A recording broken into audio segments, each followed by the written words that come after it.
yeah, that's racism. Like that's the part of the historical American legacy of racism that we're talking about. The way we experience that racism is different. The way we process that racism is different. And a lot of African immigrants are not as sensitive to those racist acts and racist practices as African Americans may be. And that historical trauma transcends generation. When we talk about like Black Lives Matter movement, and I talk to some Black immigrants that just don't get it. They can't relate. You know, they're like, if a police officer stops me, I'm going to stop and I don't get aggressive. I'm like, you're missing the point. This is a historical occurrence and, you know, persistent police brutality against Black communities in the US.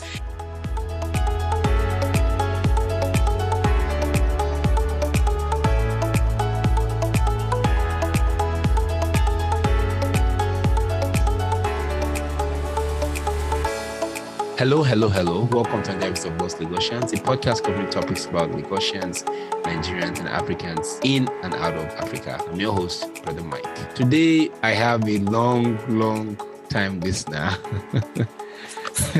and a long time podcast enthusiast. I don't know what to say. Yes, I've wanted to talk to her. She's so busy. Excited, honored, and glad to have Toyin on. Hi, Toyin. Thank you for being here.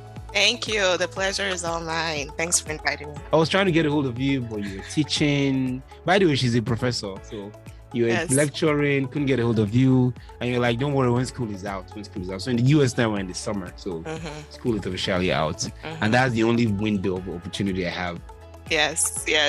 So guys, this is going to be worth your time. Brace yourself, and this will shatter some of your expectations. All right, so how are you doing? Where are you calling from? I mean, where are you calling from? What part of the US are you located and stuff? Yeah, I'm calling in from Tigard, Oregon. So we're in the Pacific Northwest. Okay, that's Portland, kind of a suburb of Portland. Yep. Also, in this show, we talk with Lost Lagosians. I assume you've had some encounter with Lagos, good or bad. Yes, So, absolutely. Can you narrate your try to find the best experience you had with Lagos? Okay. Let's try very hard.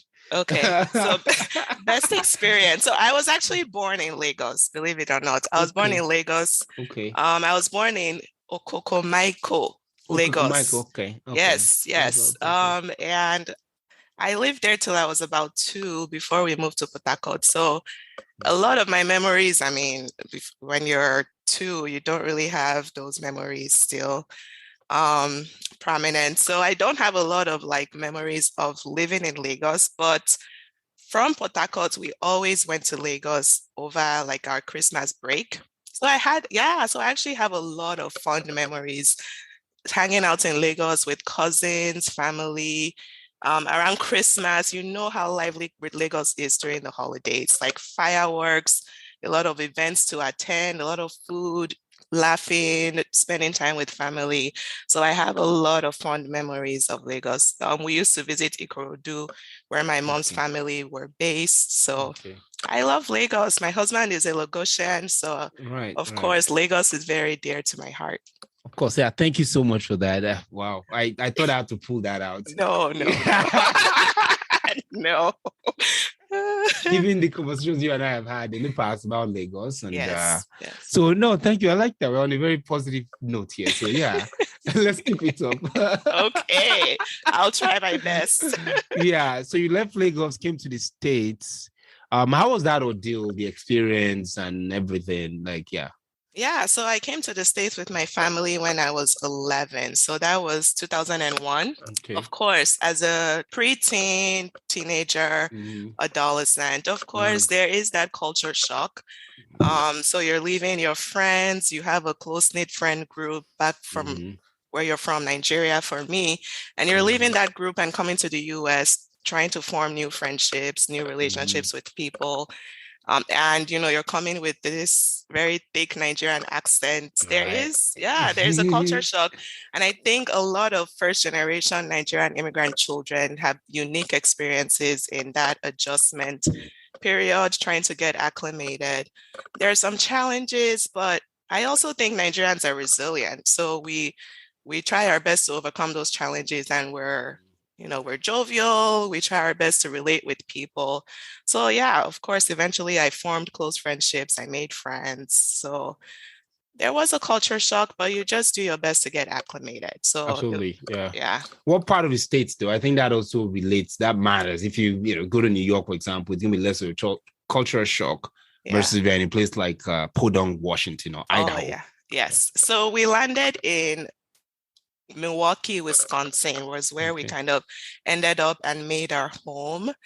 Wisconsin, for some people, before we ended up in Wisconsin, I had never heard about Wisconsin. Like, where is Wisconsin on the map? But as you would imagine, it's predominantly white, just like a lot of states in the US. But depending on where in Wisconsin you're located, some of those cities are also very, very white. We ended up in a predominantly white city.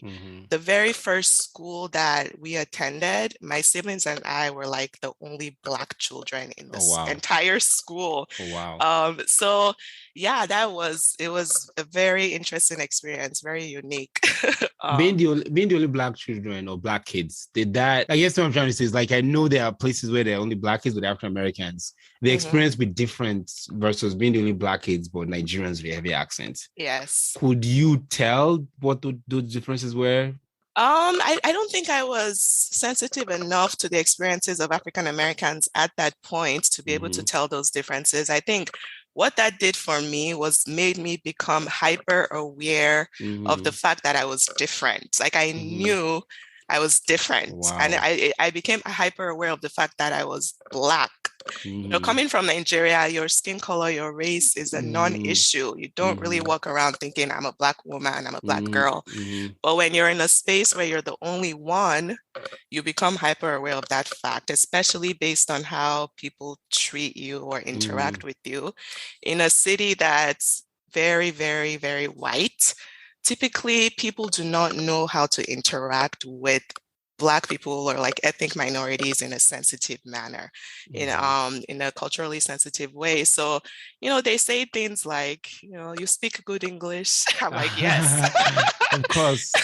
Nigeria speaks Queen's English, yeah. Exactly. We speak the Queen's English. What are you talking about? Yes, I speak proper English. Or, do you have TV? Do you have phones where you're from? Do you have houses? So very, very like ignorant statements, or maybe statements made from a place of lack of education. So things like that, having to deal with those kinds of things. Yeah. I've had similar experiences, not particularly like yours, but a little bit different, because when I came out, I was a little bit older. But it quickly dawned on me that the experience as an African American person is different from the experience as an African person. And the way the whites kind of interacted with me was different, because to me, I wasn't like seen as a threat per se. It was more like, oh, this poor guy from Africa, versus with the African American, like, oh, this kind of lazy guy kind of. So I realized that later on, people were like, okay, they didn't see me more as a threat per se. But being young, I understand, you probably couldn't tell those differences. You just saw you were very different and you were aware of it. But I would say the phenomenon that you're talking about, I have very close friends that are African American, and I would say that's what people refer to as like the African immigrant privilege. So African immigrants enjoy some sort of privilege. Yeah, when white people typically see us, immediately, to them, you're probably just another Black person. That's what they see initially. But then when they speak to you, it's like, oh, this person has an accent. They're an African immigrant, and they extend to you some sort of grace that they don't typically extend to, say, African Americans. And yeah, that's racism. Like, that's the part of the historical American legacy of racism that we're talking about. But African immigrants, the way we experience that racism is different. The way we process that racism is different. And a lot of African immigrants are not as sensitive to those racist acts and racist practices as African Americans may be. You hear about African immigrants plenty. I've heard plenty African American immigrants say that there is no racism in the US, that if you work hard, if you're a good citizen, you won't experience racism. And I would say that's it's a very uninformed statement to make, because African immigrants, we are here today because of the hard work that African Americans have had to do, African American civil rights activists and all that. So I think we need to try more to understand the experiences of African Americans. I don't think we do that enough, and try to bridge that gap between the two groups. I know what you're talking about, but I haven't heard it coined so brilliantly. So it's the Black African privilege. Is that what you're calling it? Yes, Black immigrant privilege, exactly. Black immigrant privilege. Okay. Yes. I mean, it exists. I know it does exist. But on the flip side, African Americans also have this privilege as well. I met a guy a long time ago when I was in college who went to Harvard, and he was telling me he got into Harvard through some affirmative action. And I was at that time, what was affirmative action? I didn't know of that. I've never heard of that before. So I looked into it, and it turns out there is something called affirmative action, which applies only to African Americans, not Black immigrants. So you are right that there's the African or Black privilege, but I also think there's also the African American privilege. And those two can be put side by side in terms of things like credit history. We Africans come here, we don't have credit history. We start from scratch. We Africans come here, we have to prove ourselves. Vis-a-vis, we have to take TOEFL, we have to take SAT, we have to take all these English learning language classes, blah, blah, blah. Even though we all know we already speak English. So, I mean, it's kind of a dichotomy between the both of them. I'm not saying I'm here or there, but I just think that what you're calling the Black privilege in a way might not be as high as the privilege of the African American. Would you agree with that? No, I would disagree with you that affirmative action is a form of privilege. So affirmative action, the intent of affirmative action is to give access to opportunities that historically African Americans have been systematically excluded out of.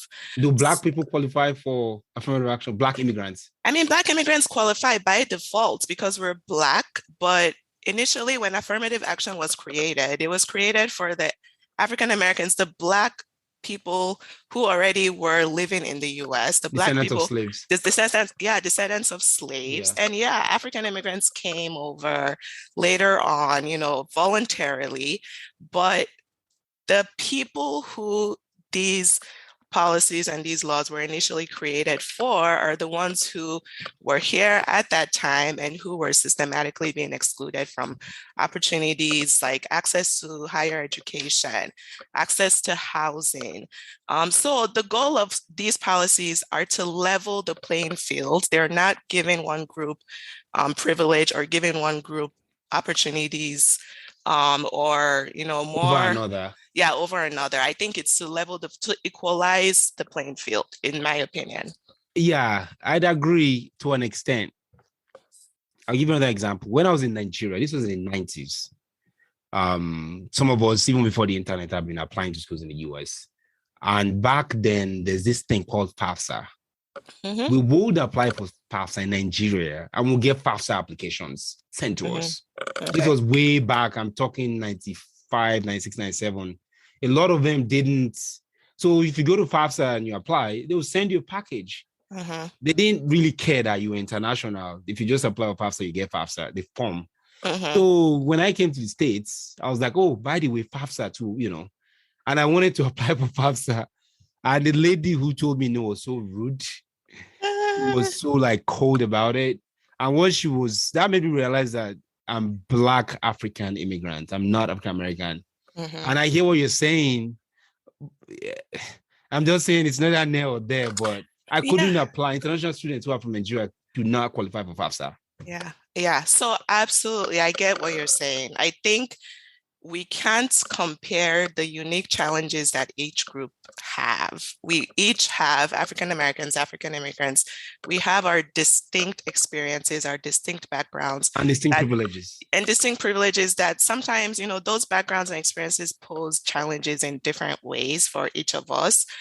But I think what I'm trying to say is that we need to understand when we come into this country as immigrants, that African Americans experience very unique challenges that we may not be sensitive to because our backgrounds are different. We're coming in as immigrants, while the African Americans that are descendants of slaves that have been here for generations, they are sensitive to these issues of racism, of microaggressions, because their ancestors were descendants of slave, and they carry some of that historical trauma, and that historical trauma transcends generation. When we talk about like Black Lives Matter movement, and I talk to some Black immigrants that just don't get it. They can't relate. They're like, if a police officer stops me, I'm going to stop and I don't get aggressive. I'm like, you're missing the point. This is a historical occurrence and, persistent police brutality against Black communities in the US. And I think when I say Black communities, I'm including Black immigrants, even though there are some who claim to not get it and to not be able to relate. But the people who are probably most impacted by those experiences are African Americans who have had to experience these issues for decades. Yeah. So something like, so here's what I'm thinking of, just to make it more relatable for me, is if my uncle got pulled over and got killed, or if my cousin is incarcerated and has been incarcerated for 20 years for stealing candy at the store, if my mother's younger sister's cousin, I have relatives all over the place that have this thing. As an African American, I would tend to be more biased because it's actually impacted me. So someone who's just off the boat, for lack of a better term, from Nigeria with all his family back home, he doesn't get that. It's not, there are a lot of nuances. It's not just a black and white whereby, oh, yeah, what's wrong with these African American people? Like just obey the police, put you on air. So, I get what you're saying, and I agree with you. I think we need to empathize with the challenges of African Americans. I just don't think that the Black privileges, as described by you at the onset of this conversation, I don't think that it's any necessarily better as extended from the Caucasian to the Blacks in general. In other words, here's what I mean.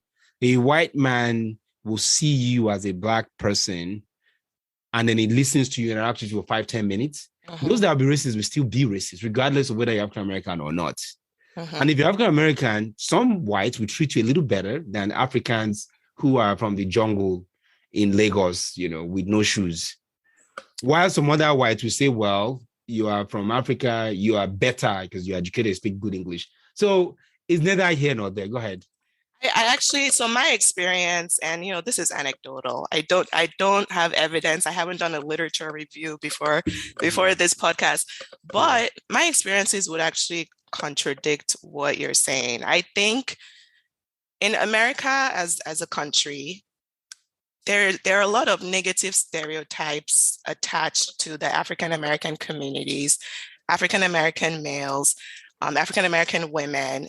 And yeah, there's stereotypes people generalize based on, what we see in the media. Even African immigrants sometimes subscribe to those stereotypes. And yes, that's 100% wrong, right? So that's what I mean by we need to try to bridge that gap and understand the experiences of African Americans. So when we as African immigrants come into this country and we're interacting with a white person, initially they see that you're Black. If they're racist, they're going to be racist regardless. But when they speak to you and they find out that, oh, this person has an accent, they're an immigrant, they're not going to stereotype you the same way that they will stereotype an African American person who usually are under the scrutiny of those stereotypes. The stereotypes for African immigrants are totally different. People think we're uneducated, we come from the bush, we don't have electricity, whatever. Those are very different stereotypes than people thinking that you're a thug because you're a Black man and you're an African American man, you sell drugs. So I think that's really what I'm alluding to, is that the type of racism that an African immigrant person may experience, it may be different. So I just want to say that, our situations, our backgrounds are different, and we need to try to understand each other's experiences better. I don't think one group has it better than the other, that's really not the point. But I think we also need to in a point, I try to be grateful because without our historical activists like MLK, who was an African American, Malcolm X was an African American, we African immigrants would not be here. We would not be able to enjoy the privileges that we do, being able to go to school. A lot of the people who were activists, who are in the forefront of these civil rights revolutions, are African Americans. And then African immigrants come here and get to enjoy the benefits of that work. So we need to kind of give credit to where credit is due, to the people who've done that work for us to be able to be here and enjoy the privileges that we do today. I don't know. I mean, this is kind of something that people have differences in opinion in. So I think that under the benefit of the American umbrella, in terms of the pursuit of liberty, happiness, equality of man, the Constitution said something, all men were created equal. Anyway, so that made it possible in America. So I'm saying this because in places like South Africa, where you have the same black, white, Zimbabwe, Zambia, they're not guided by that constitution. So it makes, because they don't have such a constitution that says all men were created equal. Another part of Europe, even might I say somewhere like London, the UK, I don't think that those nuances will be there for blacks in that area, except for the light that America shine, I guess. America was light that you had activists who went under the umbrella of the Constitution. I'm not trying to say that people like MLK, Malcolm X, Loretta Scott, what's the name of the other lady that the boss, Rosa Parks? Yes. Yeah, Rosa Parks. So someone like Rosa Parks, I mean, those people, they did what they did because they were emboldened by the freedoms provided by the Constitution. So, but I guess what I'm trying to say is that in Africa or other parts of the world where you have black and white, or more of a question, do you think that there will still be that juxtaposition between the two blacks? This is a tale of two black people, I guess, a tale of two blacks. I think it's different in the United States because, and I think I'm comparing now the US to like a place like South Africa. It's different in the United States because the United States has that experience of forced migration of Black people. And it's the people who were forced to migrate under slavery that are now making up our African American populations. They're descendants of slaves. And I think that comes with a different experience. They fought in the wars. Yeah, wars. Exactly. That leads to a different experience, a different way of processing things, your daily experiences than like, I'm a Black person born in South Africa. I'm a Black South African who's trying to navigate post-apartheid racism and, post-apartheid Black, discrimination and all that. I think those experiences are different. What I would say, though, is that I think without the quote unquote protection of the Constitution, people who are going to be revolutionaries will still be revolutionaries. MLK was a revolutionary. Malcolm X was a revolutionary. Rosa Parks was a revolutionary, and they were way ahead of their time in the things that they did. And I don't know, I'm speaking for myself, I don't know if I'm brave enough to do some of the things that they did. So kudos to them. Like, I'm really in awe. Those are some historical figures that I'm in awe of. But even before the Constitution gave, yes, the US will say everyone has equal rights. It's written on paper. It doesn't always, in theory, turn out that way. It's not everyone's lived experiences on a daily basis. But even before slavery was outlawed and the Constitution was amended to give people equal rights, there were slaves who were still revolutionizing. There were slaves who were still, Not Turner, advocates. Yes. So I think constitution or no constitution, someone who is going to want to change, they want to, impact radical change in their society will do so without protection of, the government, constitution or whatnot. It's just an individual decision, whether or not that's your role in society or not. Yeah, so this is an ongoing conversation, I guess, that, a lot of Blacks have, is the story of the Black American better versus that of the African immigrant. And it's an ongoing conversation, which I don't think should end here. Having said that, do you have any final or parting thoughts on this whole conversation as we wrap up this episode? Yes. So I would say, I think the question should not be framed from if one group's experiences is better than the other. I think we all have different challenges. I think what we should be aiming towards is how do we better understand each other's experiences so that we can form an alliance and kind of resist some of the oppressive structures that we experience. Whether you're a Black immigrant from Nigeria, Ghana, the Caribbeans, whether you're African American, one thing that remains true is that there's evidence to show that Black people in the US experience racism, whether we, individually accept that or not. So some Black people say, oh, I never experienced racism. Well, some racism are not so explicit. Some acts of racism are not explicit. They're covert. They're not so overt. So I work in healthcare, and there's evidence to show that Black people as patients, we sometimes are treated poorly. We are given subpar health medical options compared to non-Black people. So those are some truths that's supported by evidence that we need to admit to ourselves. And that's universal. Whether you're a Black immigrant, African American, doesn't matter. So I think we need to, how do we bridge that gap is the question we need to be asking. How do we better understand our experiences? And how do we better come up with ways forward to address these issues that impact all our lives on a daily basis? I think what at the end of the day, I'm like, without African Americans, I would not be here. And yes, true. Black Lives Matter. Yes, if a police officer stopped me today, my heart may beat a little faster because of what Black people have experienced in the US and, the constant shooting of Black people. So I think we need to be honest with ourselves about that. Wow. Thank you so much. I couldn't have said that any better. That's all the time we have, guys. Thank you all for being here. If you have any question or you want to respond to that, you can tweet us at Lost Logosians on Twitter. You can also follow us on our Facebook page, or as always, you can always send an email to lostlogosians@gmail.com. Thank you for being here, and thank you, Tori, and Eko Nimbaje. Amen. Thanks for having me. All right. Thanks. Bye now.